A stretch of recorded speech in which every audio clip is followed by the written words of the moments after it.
Well, hello, St. Luke's. Thanks for tuning into our video today. You know, we live in a world that is fraught with all sorts of problems.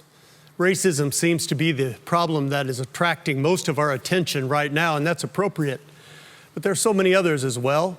Poverty, crime, human trafficking, problems within families. There's addiction. There's polarization in our world around us, mental illness. I mean, I could go on and on and on. And we look around and we just sort of shake our heads and we want to understand, put it all in context, understand why. And we want to have some reason to have hope for the future. We're in the middle of a new sermon series called The Story of God in Us. And in it, we're unfolding a narrative, the story, that gives us a paradigm for understanding what's going on in the world around us and gives us a reason to have hope for the future. So last week, we talked about creation. You were created to be good. You were created good, very good. You were made in God's image. You are God's self-portrait. This week, we're going to talk about the distortion of that self-portrait, and that is called sin. It's that state of being separated from God. You know, Pastor John Ortberg tells a story about going off on vacation and coming home one day, and a family of skunks had taken residence in his house. And he said the stink was everywhere.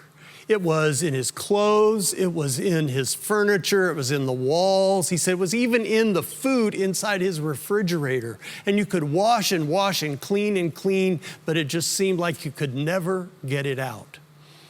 He goes on to say that sin is like that. It gets into every part of us. It gets into our hearts, gets into our behavior, gets into our attitudes, gets into our families. It gets into our social systems. You know, I called the wildlife people one time to ask how to get the skunk stink out of my dog. And they said, you know, you can wash the dog in tomato sauce or tomato juice or vinegar, and that helps. But ultimately, you just have to get used to it. I'm afraid that sometimes we just get used to sin.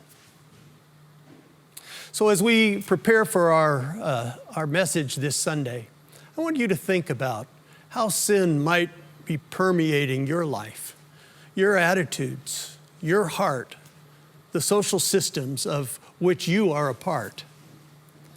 You know, it makes you wonder how God could love a skunk that stinks up everything all the time. But it's amazing God does. Just like God loves sinners like you and me. Well, I love you all, and I'll see you on Sunday.